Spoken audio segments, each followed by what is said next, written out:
First impressions are important. You, for instance, are using these valuable seconds to decide if this critique is worth watching. So, let me use that time to tell you my first impressions going back to Unity after 6 or so years since last playing it. It was manually deleting my old save data off my hard drive and then setting my console to offline so I could overwrite the cloud data. Because somewhere in the evolution to 8th generation, someone decided that features like save files or a new game button were archaic and outdated. As a first impression, this actually pretty adequately prepared me for returning to Assassin's Creed Unity because, like many things in the game, it was an immensely frustrating experience. Assassin's Creed Unity is a game of very lofty ambitions that almost always fails to meet the standards it sets for itself, a game of obvious talent and artistry combined with a story that is actively detrimental to itself. I suppose in that way Unity perfectly captures the spirit of the French Revolution. There's this thing in media criticism where something that was widely panned will start to get reappraised years down the line, usually about a decade after its release when all the controversy has died. Take the Star Wars prequels, for example, widely panned at the time, but over the years they've developed their defenders to, at this point, it's not even a controversial opinion to say that you like them. We have in fact already danced around this, because with Assassin's Creed 3, I am a part of this movement coming back to the game later that was widely panned at the time and reappraising it in a new light. And similarly, since we just crossed 10 years, a lot of people are coming back to Assassin's Creed Unity and looking at it in the same way. Unity's launch is still to this day one of the most spectacular failures in the industry.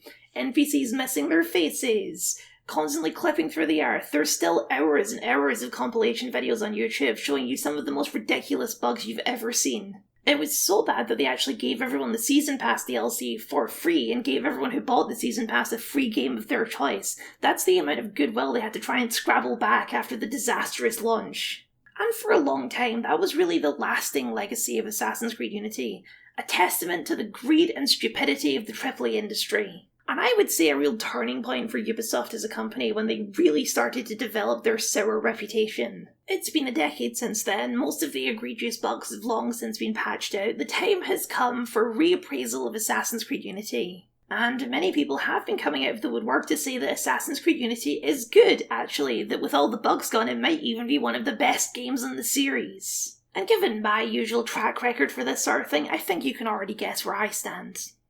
No, Unity still sucks. In fact, I think I might hate it even more than I did 10 years ago. Because now I'm better able to pick up the absolute incoherence of this game's politics and philosophy, as well as the frustrating gameplay. Fun stuff! Amazingly, Unity is no longer the worst Assassin's Creed game, which I didn't think was possible, but it is in no way redeemed by that fact. I promise, I went in with an open mind. I wanted to reappraise this game, but replaying Unity only cemented every negative thought I had about it the first time around. And I originally played it a year late after all of the bugs had been patched. It combines a bunch of frustrating and frankly unfair gameplay elements with one of the most unlikable protagonists in the entire series. It absolutely butchers one of the most fascinating periods of history and is such a Ubisoft game. Derogatory. The result is a very frustrated tale and a very uncharacteristically mean critique. I'm sorry. I promise I do have some nice things to say, just as nothing is a masterpiece, nothing is completely without merit either. But overall, this is going to be a harsh one. So I guess we should just get into it. Without further ado, let's talk about Assassin's Creed Unity. The past is not lost. The past lives inside us. Encoded in the double helix are the experiences of our ancestors. After 3 decades of research, our engineers have forged the cutting edge of biotechnological interfaces. We have unlocked the lives of our forebears. We have opened a window into the past. This is total immersion entertainment. With the press of a button, you will experience the most pivotal moments in history, all from the comfort of home. Welcome to Helix, where the past is your playground. In Assassin's Creed Unity, you are the main character, literally you sitting on the couch or who you are playing as. Except within the fiction of the game, instead of purchasing Assassin's Creed Unity, you've purchased Helix, some kind of cloud-based home Animus console that lets you access a wide variety of curated experiences. The first of these experiences is the tragedy of Jacques de Molay, historically the last Grand Master of the real-life Knights Templar. You might be wondering what exactly this has to do with the French Revolution 500 years later, and I'm with you, I'm kind of at a loss for why the game opens with this, other than as a nostalgic throwback to Assassin's Creed 1.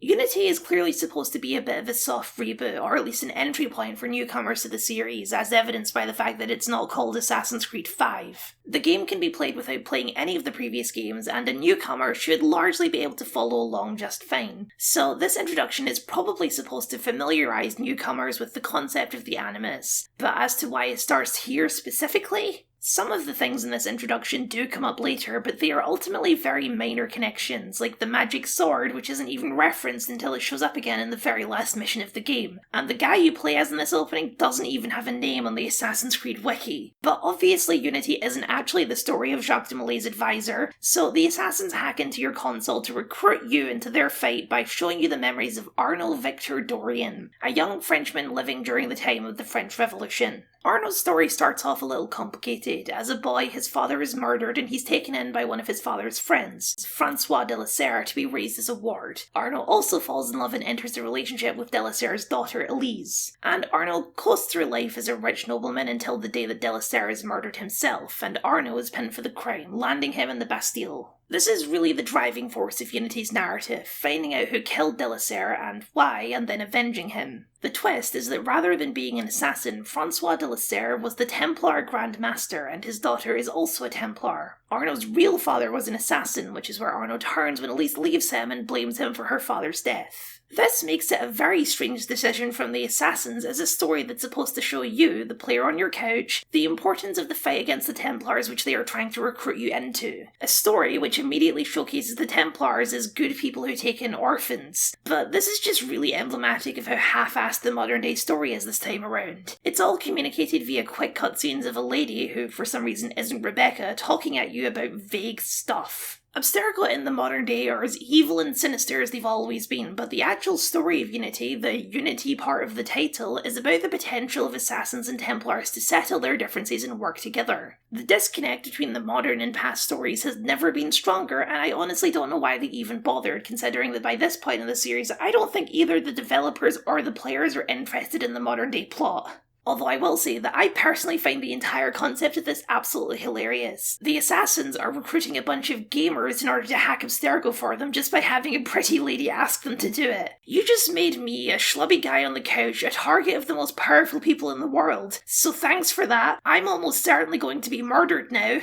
The main reason the modern day is sticking around is because the framing device of the Animus is still critical to a lot of the gameplay features of Unity. The framing of the game as a simulation is in overdrive this time around with a lot of the drastic changes Unity makes to the gameplay and structure of the series. Which is interesting because at the same time Unity is clearly supposed to be a return to the basics for the series. We spent the last few years sailing around in wide natural environments, but Unity brings us back to a tight urban environment with big European buildings to climb around on. However, with the switch to a new engine, Unity rebuilds everything from the ground up, so there's a new combat system, a new parkour system, a new stealth system, and an entirely new progression system. It is a very different feeling game to any of the previous titles, even if visually it might look quite similar. There is a clear intention to make Assassin's Creed Unity more of an actual video game, which might sound like a strange thing to say, but if you can recall all the way back to Assassin's Creed 1, the intention of combat in the series has never been to provide friction to the player, as much as it was supposed to add cinematic flavour.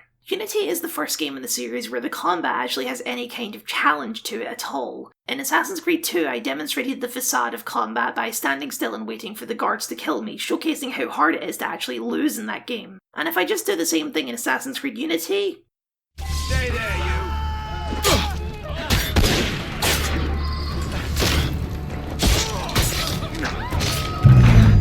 you! You'll see some rather drastically different results. Fundamentally, I do not have a problem with change, and if you ask a lot of people, they'd have told you that Assassin's Creed was in dire need of change.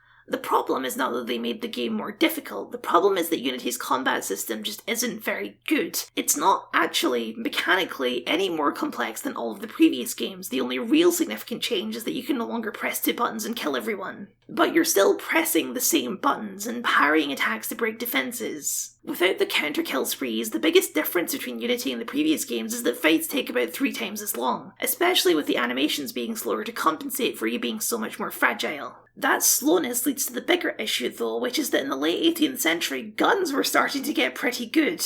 And so more often than not, in the middle of a skirmish, you're going to get turned into Swiss cheese by a hail of gunfire that you really have no good mechanical counter to. This makes the combat feel distinctly unfair. It's not that it's hard, it's that the deck is stacked against you. And this is where some people will counter that this is intentional. It's a stealth game, you're not supposed to run in and fight everyone head on. Unity does make a lot of significant mechanical improvements to stealth, but I don't fully subscribe to this idea that it's more of a stealth game than previous entries because the balance between stealth gameplay and loud combat is about the same that it's always been. The game wouldn't give you such a wide variety of melee weapons if you weren't supposed to use them.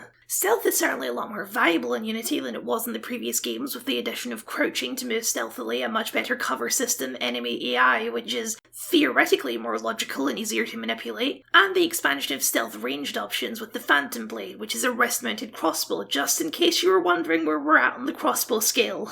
The problem is that even with all the major bugs gone, Unity is still an especially janky feeling game, and jank and stealth are a pretty grim combination. The phenomenon of shouting at the screen, "How the fuck did he see me?" is very common in Unity and leads to a frustrating experience all round.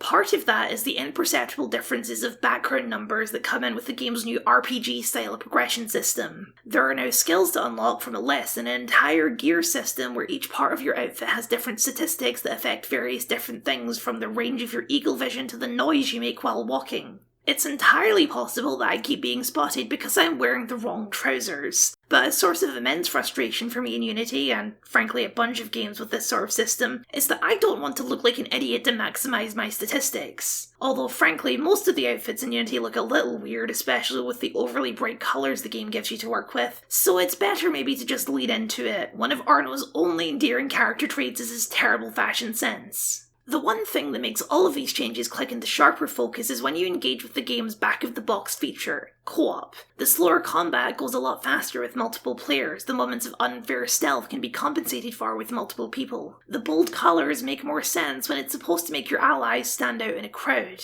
But the very fact that the game's systems are all tailored towards co-op is itself one of the biggest problems with the game. Co-op is generously only about 20% of the Unity experience. It's not that you can play through the entire story in co-op, rather there are a series of distinct co-op missions that are otherwise completely unrelated to the ongoing narrative of the story. Yet despite that, not only is all of the gameplay geared towards co-op, half of the progression is soft-locked behind participation in the co-op. Over half of the skill points you need to complete the tree are only obtainable in co-op missions, and half of the gear is unlocked via co-op missions. There's also the matter of money, but we'll get into that in a bit.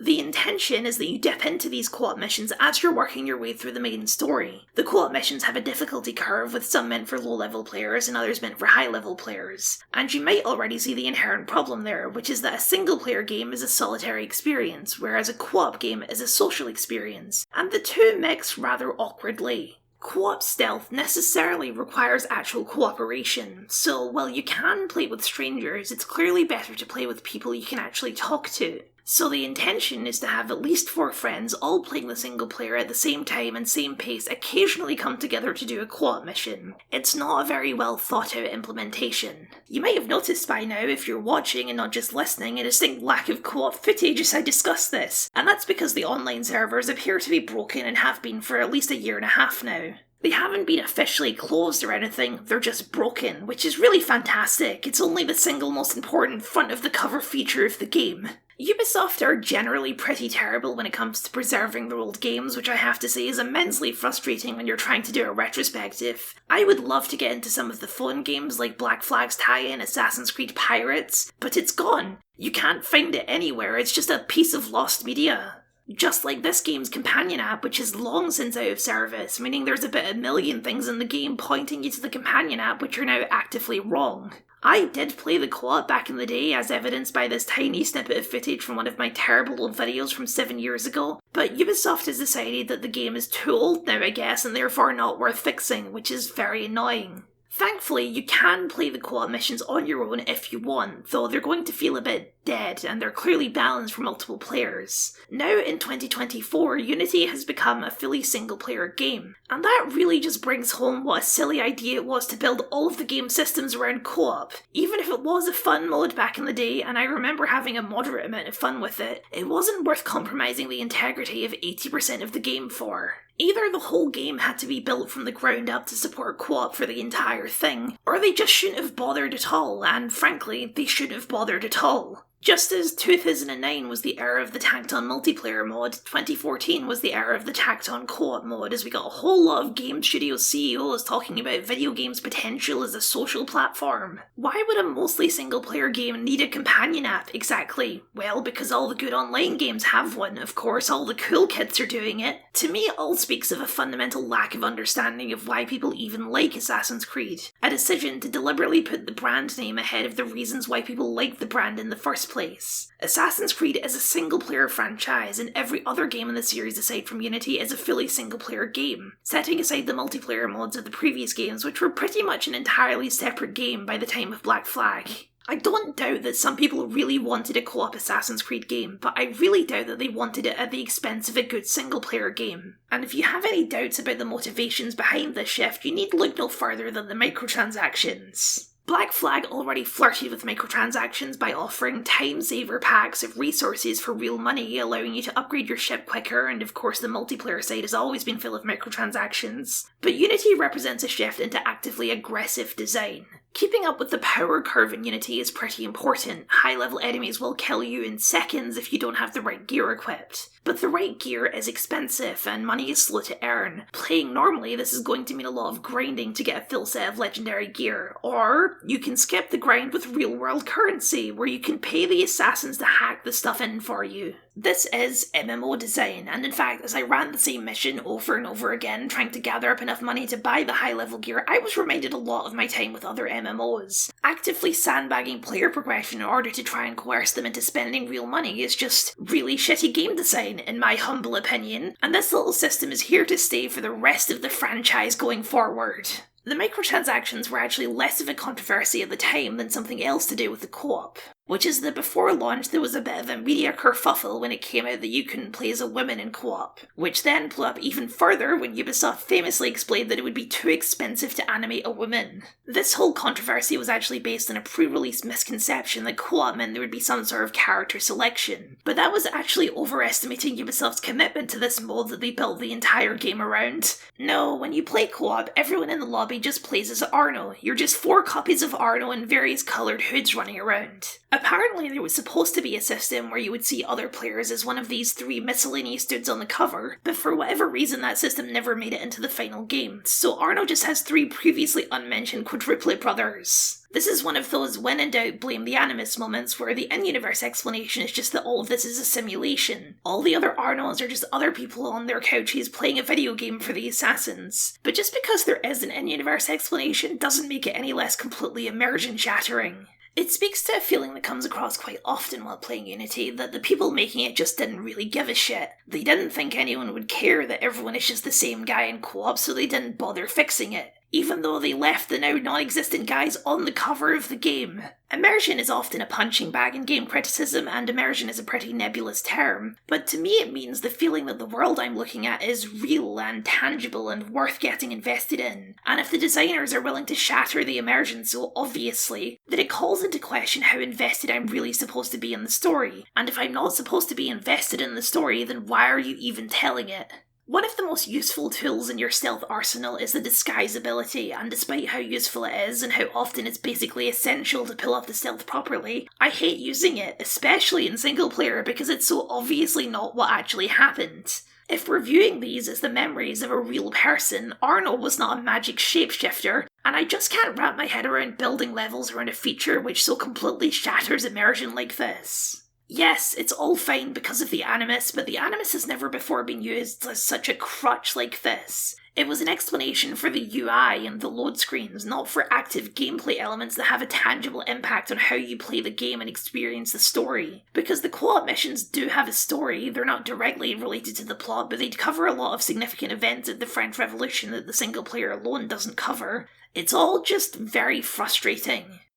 What makes these immersion-shattering elements sting so much harder is that otherwise, Unity is actually very easy to get immersed in. Because Unity's Paris isn't just the best open world in the series, it's maybe the most impressive open world in any game I've ever played. Unity taps into the same black magic as Batman Arkham Knight, where its visuals are just so jaw-droppingly impressive that a lot of games can't compare even a decade later. The amount of detail on display is incredible, with every district of the city feeling distinct yet cohesive, and of course the amount of people the game can render on screen at once is a technological marvel. There's a lot of clever tricks that go into recreating Paris in a way that's recognisable while still being a fun open world. The game isn't perfectly accurate to the real layout of Paris, but it is perfect to the idea of Paris. What art director Mohamed Gambouz calls the postcard effect. Unity looks exactly like how you imagine 18th century Paris looks. But more than just the visuals, the way that the open world showcases the atmosphere of the French Revolution is phenomenal. The 1,000-strong riots out in the street with makeshift barricades, toppled carriages with rioters holding heads on pikes, and smoke always present in the city from the pyres of bodies and ruined possessions of the aristocracy. The feeling of being in a city tearing itself apart is just amazing. Where the rooftops have always been a faster way to travel in previous games, now they become your escape from the chaos in the streets below, a place to stand and observe the madness.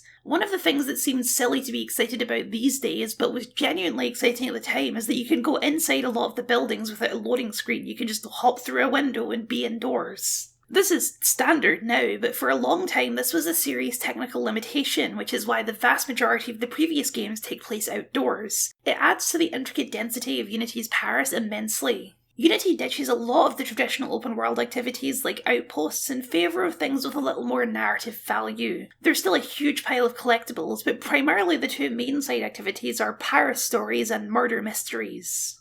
The Paris stories are essentially just side quests, but they're also how the game explores a lot of historical figures and events that wouldn't have made much sense to put in the main story. Like helping Madame Tussauds recover some heads for death masks, or helping Dr. Guillotine enlighten the people about the nobility and efficiency of his execution device. Or, one of the most impressive inclusions, Charles Charlotte Genevieve Louis Auguste André Timothy Dion de Beaumont, the Chevalier Dion, international spy, sword fighter, and transgender icon. The murder mysteries, on the other hand, are just a great contextual inclusion. Paris, much like London, has a great history of murder mysteries, and while none of the mysteries are actually that difficult, they are a fun little distraction and an excuse to explore the city in finer detail. Although I am obligated to point out some of the worst UI design I've ever seen, which is that the system notifications appear over the information you're trying to read, leading to frustration while trying to read every single clue, every single time.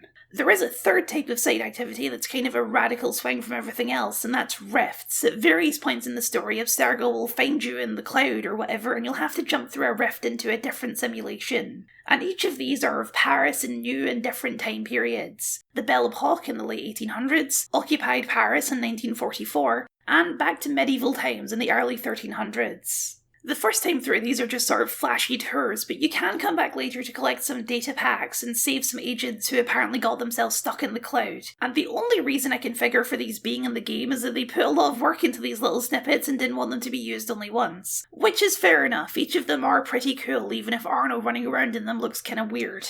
Still, Unity's Paris is incredible, an artistic marvel that almost makes up for the issues with the gameplay and story. Almost.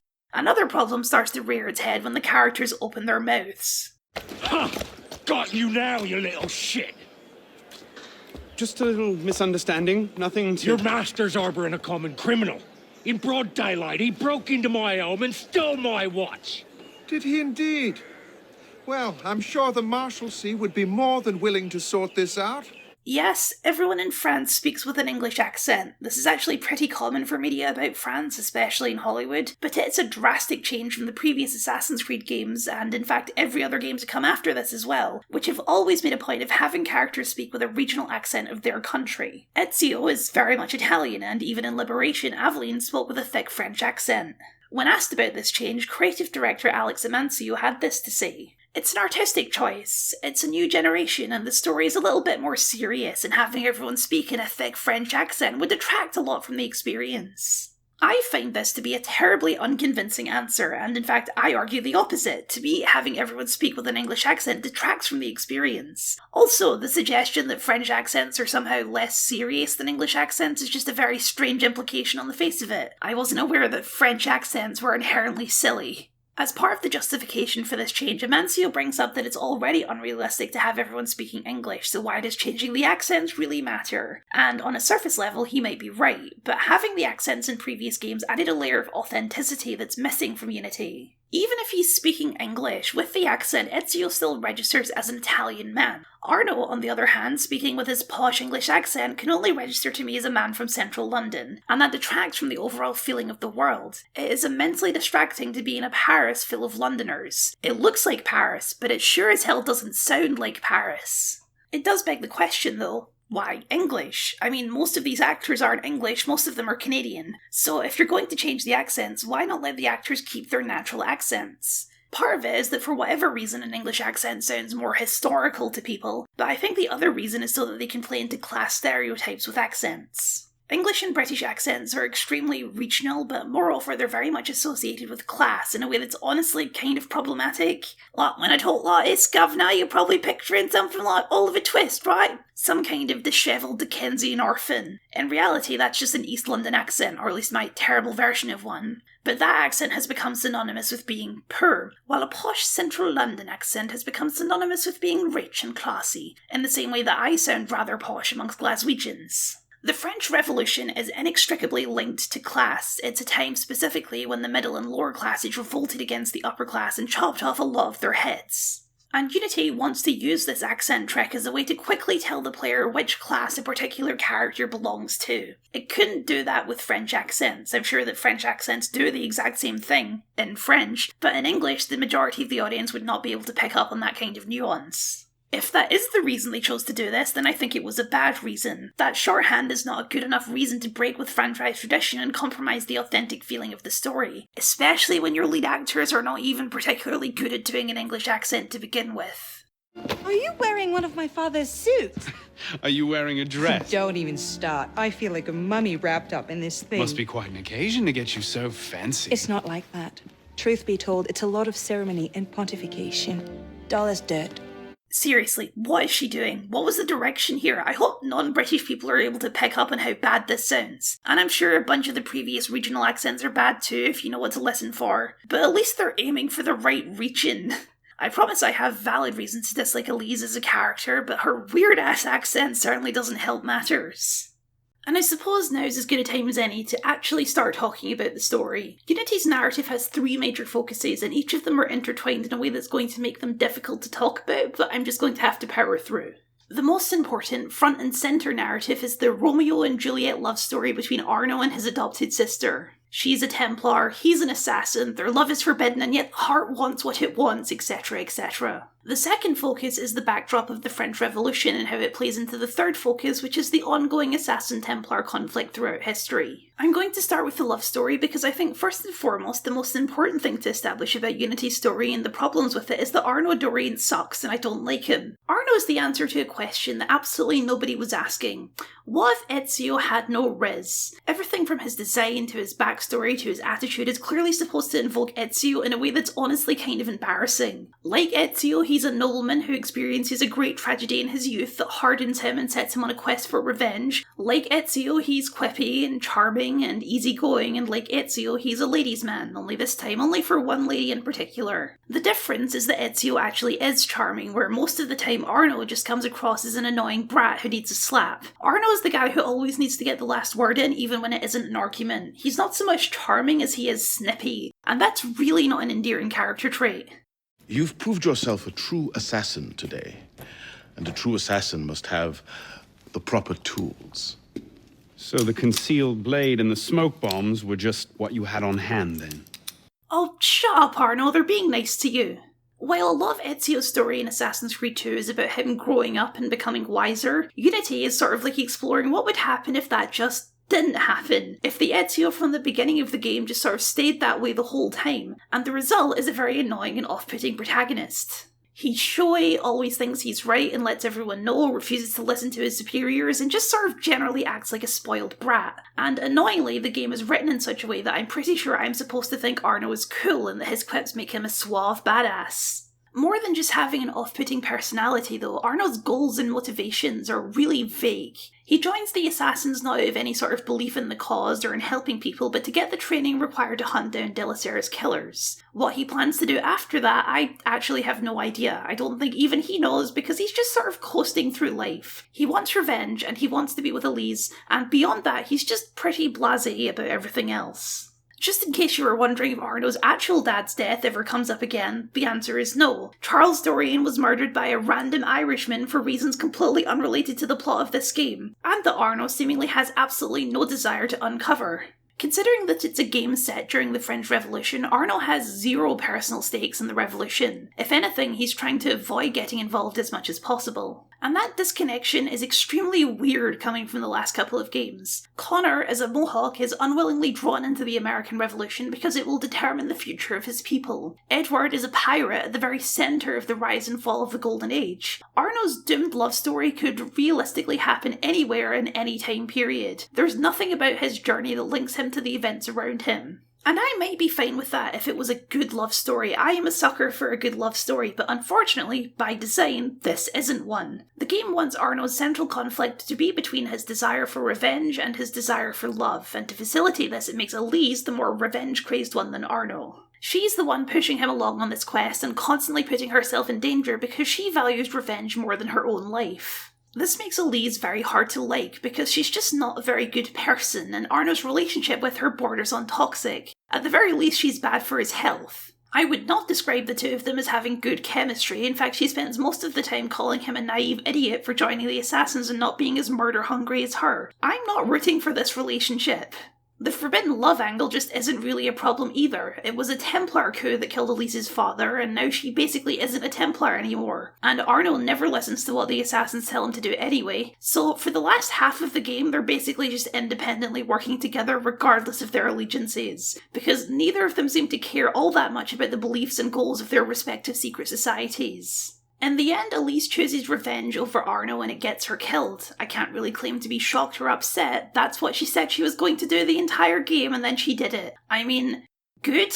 Maybe now Arno can actually move on as a character. The doomed love story is the main driver of the plot and of Arno, and it's just not a very good one because even if I don't like Arno that much, clearly he needs to find a better girlfriend than the woman who's obviously using him and doesn't care if he lives or dies. Also, did I mention that she's technically his sister? That's weird, right? I guess they were just trying to be as accurate as possible in their depiction of the French aristocracy. And not to imply that the game is trying to make any poignant points about revenge, because after Elise dies, Arno kills her killer in a slow and brutal way out of revenge. So, you know, it's just a big closed loop.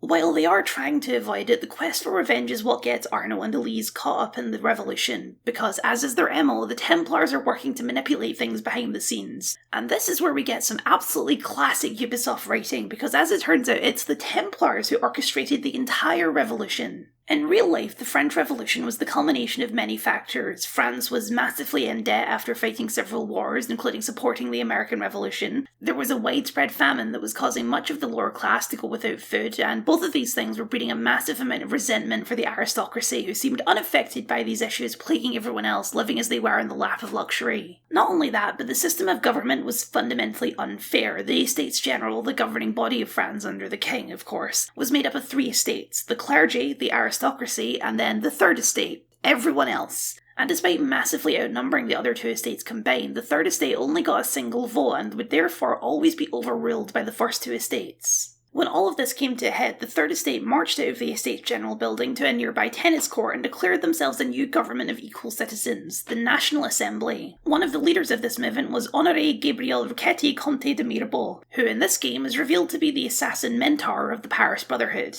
You might think this makes perfect sense. After all, the Assassins are not an organisation set up exclusively to fight Templars, they fight all forms of oppression and injustice. And while Louis XVI wasn't a tyrant, he was the leader of a fundamentally unjust system where not all people were equal and free. While the masses were starving, he was reportedly off hunting on the grounds of the palace, not a care in the world. Except, Mirabel was not trying to overthrow the monarchy. In fact, in modern parlance, Mirabel was rather right-wing. Or not even in modern parlance, because the National Assembly of the French Revolution is where the concepts of left-wing and right-wing come from. The Republicans, which is to say the people who wanted France to be a republic instead of a monarchy, sat on the left, the monarchists sat on the right, and Mirabel was a monarchist. Mirabel wanted to reform the system into a constitutional monarchy, similar to what the UK government still uses to this day. And while that was a revolutionary thought, it's not quite as revolutionary as the revolution would end up. This does very strange things to the framing of the revolution within the game, because your sympathies are supposed to be squarely with the monarchists. The goons that you spend at least 90% of Unity fighting are radicals, which the game explains are funded by the Templars to stir chaos and push the revolution to further and further extremes. And if you're starting to think this sounds completely backwards from the positions the Assassins and Templars should be taking here, you're right, and it's very weird.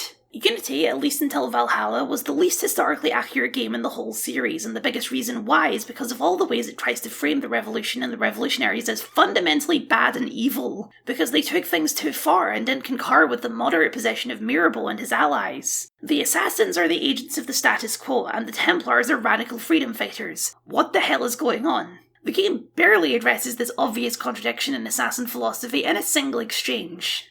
Last night, the Paris Commune declared itself an open insurrection against the king. As we speak, 20,000 armed revolutionaries are laying siege to the Tuileries. Even the National Guard are on the brink. Some of them have thrown in with the revolutionaries. France is splitting at the seams. And this doesn't please us. The people are fighting for what is owed them. Liberté, égalité. If we danced about on a simple scale in need of balancing, you'd be right. But the truth is more complicated. This is the only time in the game it actually comes up that it's weird that the Assassins don't support the revolution. It's more complicated than that, Arno. You get it. I don't need to explain it further than that. Now please go make sure those bloodthirsty crazed peasants don't figure out our boss was working with the king. It was the Templars, not a bunch of pointless wars that led to a hunger crisis and massive national debt. It was the Templars who got good King Louis killed when in reality he had the best interests of the people at heart. He most certainly wasn't conspiring with foreign powers to invade his own country and reassert monarchical rule. I was absolutely tearing my hair out trying to figure out why the game is framed this way. I mean, even in Assassin's Creed 3, which went out of its way to showcase the flaws of the American revolutionaries, it still conceded that the revolutionaries had a point and that a revolution against the British monarchy was justified. Then I found this quote from Alex Amancio and everything started clicking into place.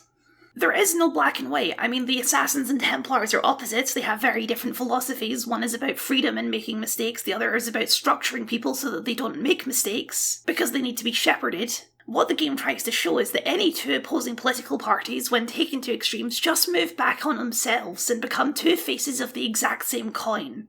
What Amancio is describing here is horseshoe theory, a centrist political belief that left-wing and right-wing politics, when taken to the extremes, fold back in on themselves and start to resemble each other, thus positioning centrism as the most morally correct position to take. It's a widely discredited idea in political science because it is, on the face of it, patently absurd, but it makes centrists feel better about themselves when they refuse to disavow Nazis. On the broadest possible spectrum, extremism on either side looks similar because it's going to involve violence. But the requirement of violence is the beginning and the end of the similarities between left-wing and right-wing extremism. Even if they both imply violence, a violent anarcho-communist and a violent fascist are still fighting for two extremely different things. The game's position is that violent extremism, regardless of political alignment, is bad. Full stop. Which in a franchise about political assassinations is a batshit crazy position to take because it undermines the entire setup of the series. The Assassins, as in the real-life Levantine Hashashins of Masyaf, were political extremists. They stabbed people to advance their political agenda. It's the foundation of the franchise. And listen, if you want to make a point about extremism, then the French Revolution is a prime candidate because things did get pretty fucked. After Mirabeau's death, the revolution swung much further left when the king tried to flee the country and was detained. He was executed. Then, led by a guy called Maximilien Robespierre, the new French government beheaded a whole lot of other people. Robespierre might have started with lofty ideas and ambitions, but by the end of his run he was pretty much just executing anyone who disagreed with him, left or right. He started to be overwhelmed by conspiracy theories and paranoia that his enemies were plotting to overthrow and assassinate him, so to prevent that he had his enemies and all their friends and family beheaded just in case. The simple answer is to paint him as an insane madman who loves murder. The complicated reality of history is that even though he did a lot of bad things, the man's core ideas were still ultimately correct, and are the foundations of a lot of modern society. Robespierre killed a lot of people, a lot of them on pretty nebulous charges of treason, but his motivation was creating a nation of equal citizens, not of rulers and peasants. That was the grand change that the French Revolution ushered across the world, that nations are defined not by monarchs and nobility, but by the citizens. And personally, I think that's a positive change. Reckoning with the fact that this change came with a whole lot of unnecessary bloodshed is hard, but ultimately necessary. Radical change can only be achieved with radical acts. And those ideas didn't stick right away, because less than a decade after the revolution ended, a little guy you may have heard of called Napoleon declared himself emperor and returned France back to authoritarian rule. But the ideas of the revolution still stuck around because the ideas were still fundamentally good. Both this game and Rogue, which just to remind you came out on the same day as this game, seek to deconstruct the Assassin-Templar conflict and question if the Assassins are actually the good guys. Unfortunately, neither game, but especially this game, knows how to ask that question in an actually interesting or relevant way. If you want to push the Assassins to the limit to showcase the dangers of extremism, then it should be the Assassins pushing the revolution forward and overlooking the horrors in the name of the greater good, because the revolution was ultimately about freedom and equality. Robespierre ended slavery in the French colonies, for God's sake. He may have established his cookie state religion, the cult of the Supreme Being, but he noted the core duties of the followers of the Supreme Being to be to detest bad faith and tyranny, to punish tyrants and traitors, to rescue the unfortunate, to respect the weak, to defend the oppressed, and to do to others all the good that one can and not to be unjust towards anyone. Boy, that sure sounds a lot like what the Assassins do, doesn't it? This is even something that the series has done before. In Liberation, Aveline's mentor Agate is a man who's using assassin philosophy as a shield to go his personal revenge quest against white colonists. And that makes him dangerous because he isn't thinking rationally or with any sort of greater good in mind. He's using ideology to hide simple hatred. The first tenet of the creed is stay your blade from the flesh of the innocent, but what exactly determines innocence? Where do you draw that line? It's something that would be a real issue for a group like the Assassins, and it's worth exploring. But that's not what Unity is exploring. Amancio is right that there is no black and white, but when he says that, I don't think he actually understands the game he's made, because the real-life Maximilien Robespierre was a complicated man with good ideas and bad executions. A whole lot of bad executions. You can't simply label him as a saint or a sinner because he was different things to different people. Not even getting into the revolutionaries' position on women, because that's a whole different subject. There is no black and white. Robespierre in Assassin's Creed Unity is a cackling supervillain who loves murder because he's one of the bad guys. Because Unity wants to tell me that violence is bad in the game where you professionally murder people as an assassin, which is the name of the series. Or is the game just trying to walk this line where violence is okay, but only in moderation? Only if the person you're killing really deserves it. The way this game flips Assassin and Templar philosophy like it's no big deal undermines the entire basis of the franchise in a way that I really don't think anyone considered. It should be noted that while they are monarchists for some reason, the Assassins in Unity are for the most part portrayed as incompetent bureaucrats preventing Arno from doing his job properly. Yes, Arno, we understand that the Templars are destabilising the entire nation and plunging it into chaos, but you have to understand that I have some really important filing to do. And if you're wondering why the Templars did all this, it's because the new Grandmaster, a guy called Germain, is a sage, like Black Bart and Black Flag, one of those reincarnations of Juno's husband. So was Jacques de Molay, and when Jacques de Molay was burned in a pyre by King Philip, he realised that the divine right of kings was bullshit. Germain takes this to mean that the Templars shouldn't support the monarchy and instead should topple all of society and rebuild it from the ground up, because removing the aristocracy will pave the way for capitalism, which will make it easier for the Templars to control the populations. That's my best guess at what he's trying to say here. Kings. Really a symbol. Symbol can inspire fear. And fear can inspire control, but men inevitably lose their fear of symbols, as you can see. This was the truth de Molay died for. The divine right of kings is nothing but the reflection of sunlight upon gold. The crown and church are ground to dust. We who control the gold will decide the future.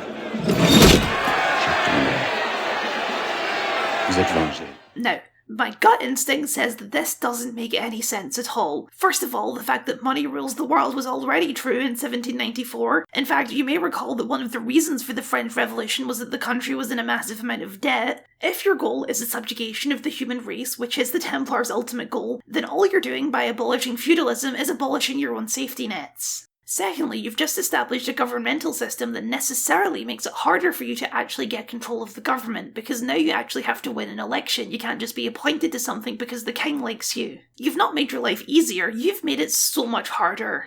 Thirdly, this places the player in the position of fighting to defend the divine right of kings, which is frankly insane to me because I don't want to defend the divine right of kings. Fuck the king! The idea that someone can be born into power is contradictory to the very basic concepts of democracy. If God is real, then I'm absolutely sure he didn't ordain some random noble family as leaders of France forever. Of course, Germain isn't meant to be talking much sense because he's the radical Templar, the one who started a coup against Delasare and takes things too far. And as we've established, all forms of extremism, regardless of political belief or affiliation, are fundamentally the same. Delasare was a moderate Templar who wanted to make peace with the Assassins.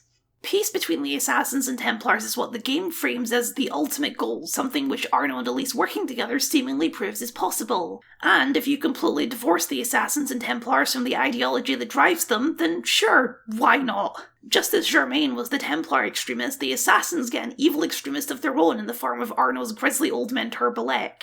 Belek kills Mirabel for being too moderate and for trying to make peace with the Templars because, in his words, the Assassins are an army, and in an army making peace with the enemy is called treason. Within the framing of Unity, Belek is an extremist and therefore wrong, but he's only wrong if you ignore the core philosophy of the Assassins and Templars. If they're just two groups of people with completely vague notions about doing good, then yeah, of course fighting each other is stupid, but they're not that. They are fundamentally ideological opposites, and Belek is completely correct that peace between them is impossible. The Assassins believe in freedom and the Templars don't. You can't make peace between that fundamental difference in philosophy. We've already seen how that ends in Assassin's Creed 3.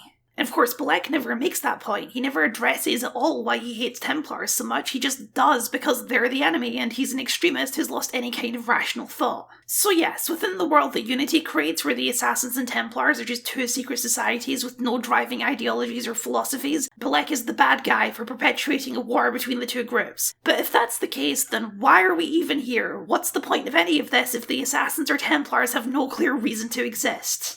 No doubt they've already filled your mind with tales of how dreadful we Templars are, that we would make slaves of humanity and place our boots on the world's neck. You knew my father, and you know me. I can only pray that is enough to give the lie to those tales. Okay, Elise, if that's a lie, then what do you want? What is your goal? Because I've played the previous Assassin's Creed games and I'm pretty convinced that global slavery is the Templar jam. Do you believe that free will is dangerous because humans are fundamentally cruel, or don't you? Because if you don't believe that, what does being a Templar even mean to you? Ideology is what makes the Assassin-Templar conflict interesting to begin with. If you remove ideology, then it's just two random groups of people fighting each other for no reason. What kind of story is that? What's all this?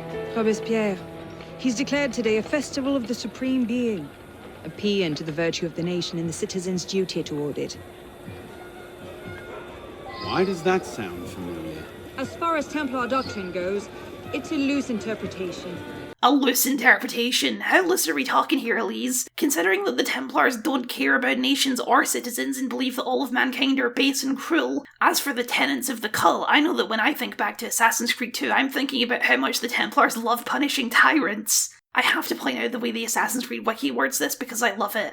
The themes of civic duty were supposedly a loose interpretation of Templar doctrine. Even the fan wiki can't pretend this makes any sense. This lack of ideological consistency reaches its zenith of absurdity when we get to Napoleon. Remember him, the guy who's going to declare himself emperor in 10 years and start conquering all of Europe? Yeah, he's your friend in this game.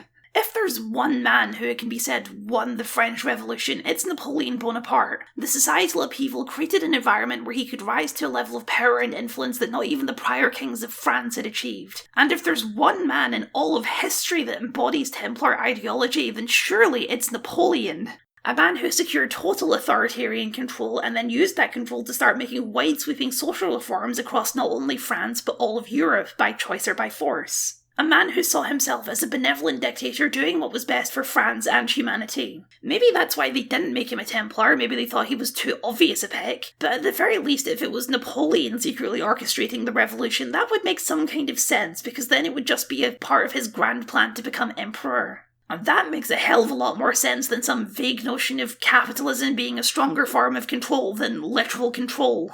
The problem, I guess, is that Napoleon is one of history's biggest winners. Even when he lost, he got to live the rest of his life peacefully on an island. Therefore, if you want the player to win, then they can't be fighting against Napoleon. Besides, Assassin's Creed always needs a historical bro, like Leonardo da Vinci, and Napoleon is one of the coolest cats of the era, so come on in, Mr. Bonaparte.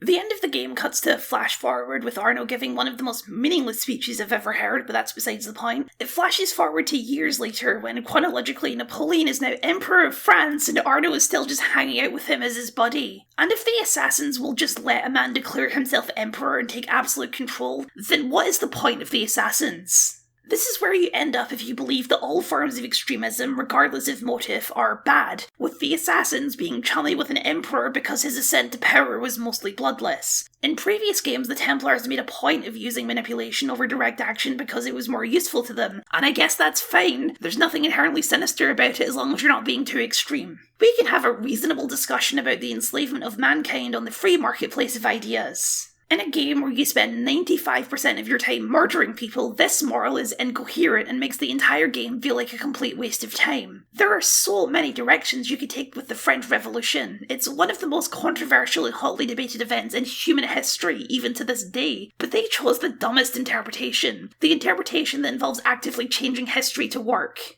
If you have to change facts in order to make your worldview make sense, then it's probably not a very well considered worldview. You could absolutely use the French Revolution to make a point about extremism, but that point cannot be all extremism is the same, because that's a vast oversimplification of history, politics, and philosophy. Also, it sucks. This weird, centrist, not picking sides approach is what makes Unity feel like the most Ubisoft of any of the Assassin's Creed so far. It's a staple of their brand now that they don't make political games, and the idea of trying to make a game about the French Revolution apolitical is the dumbest thing I've ever heard. Yes, I find Unity's gameplay changes frustrating, and I find Arno to be quite unlikable, but this muddled mess of an ideological conflict is what really lingers in my mind when I think about Unity. It was just from the ground up a conceptually bad idea to build a story around, and no amount of patches can fix that. Although, you certainly can try.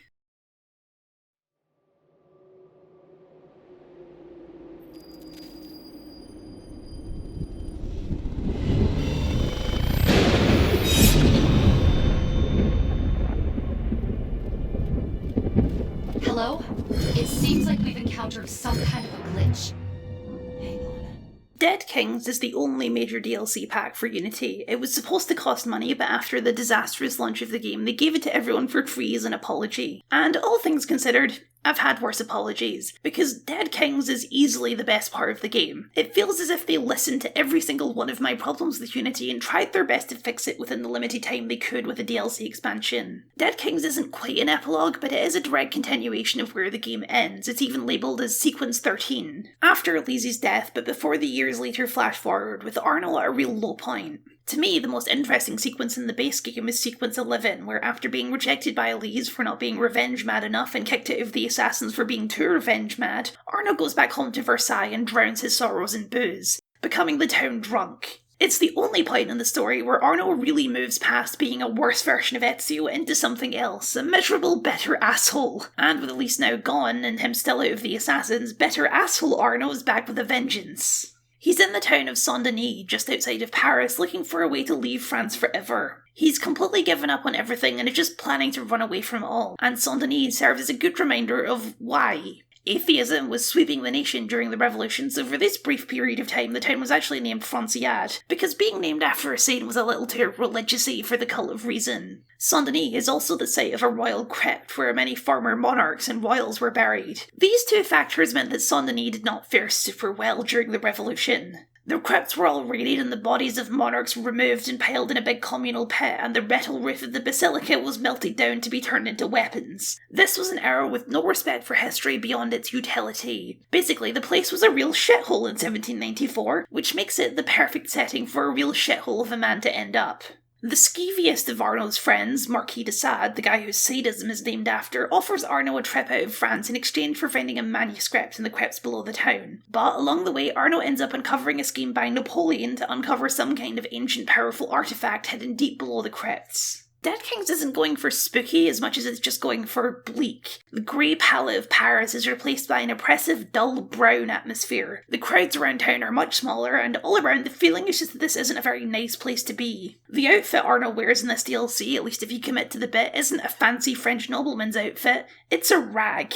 I wouldn't say that the atmosphere is an improvement over the base game, because the atmosphere was already the best part of the base game, but the atmosphere is equally good at evoking an entirely different feeling, away from the hustle and bustle of Paris in a dead and forgotten place. In terms of gameplay, Dead Kings makes several additions and tweaks to make the whole thing a little more satisfying to play. It's supposed to be played after the main story, so it's designed for high-level players, but at the same time it doesn't want to be as frustrating and is more cleanly designed with single player at the forefront.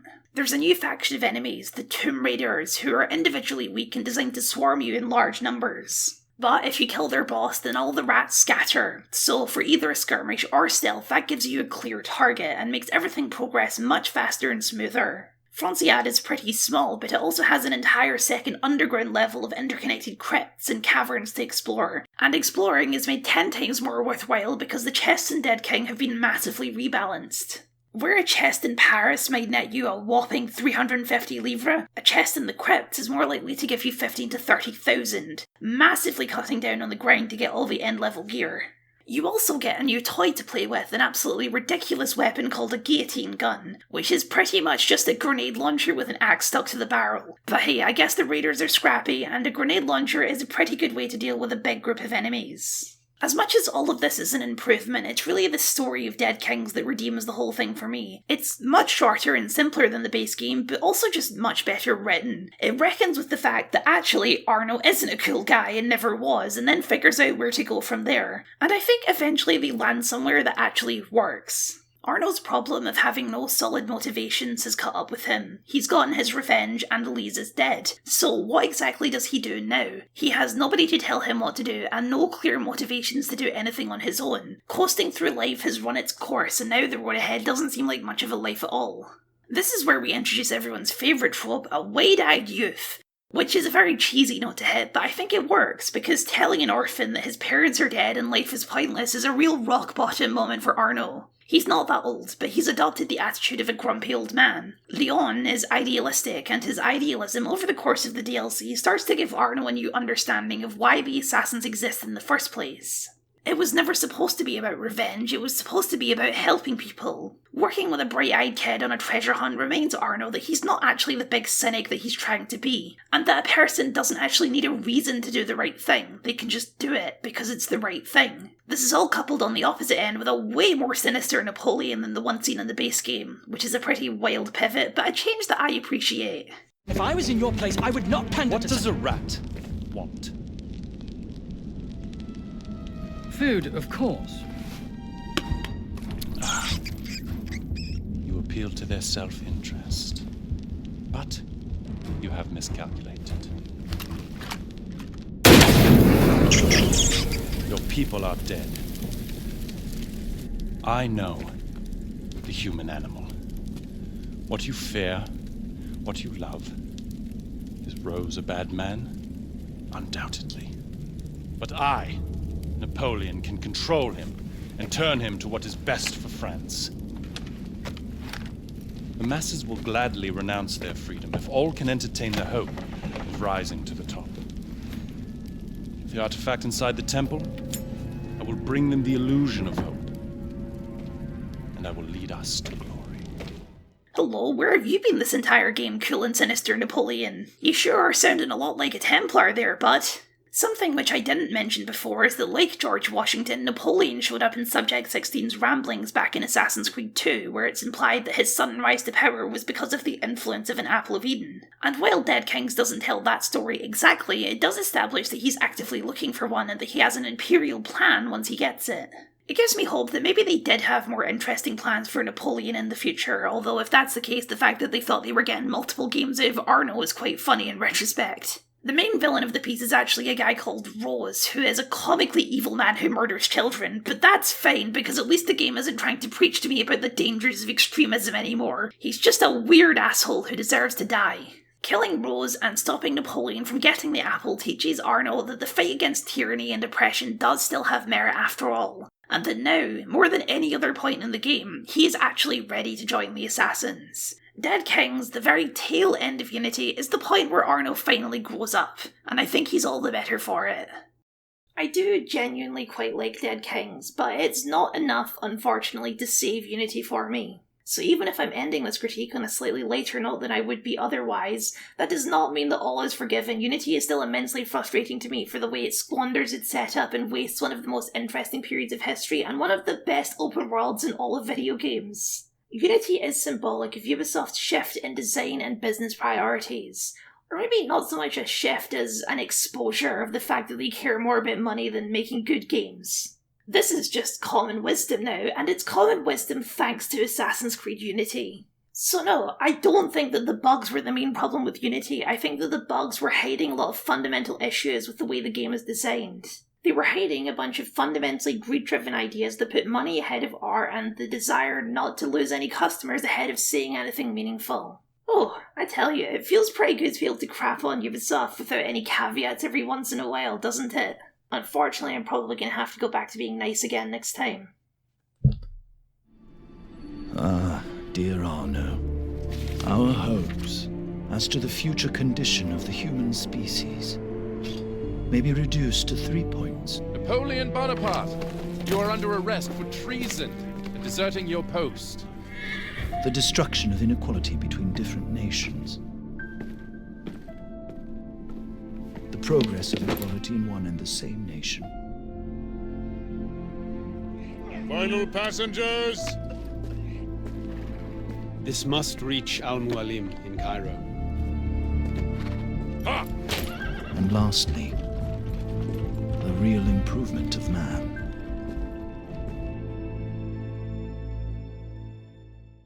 Thank you for watching, and a very special thank you to my wonderful patrons for your continued support. If you'd like to see your name up here, or just support the things that I do, then please consider signing up. It would mean a lot to me. As well as a like, comment, share, subscribe, and ring the bell because there's a shady-looking Frenchman running about in here. To see my entire Assassin's Creed series critique, you can click this playlist up here, or for something different, I just decided to watch all of the X-Men movies and rank them in a list because lists are fun, and if that sounds somewhat intriguing, then you can find that down here. Au revoir. That's French, right?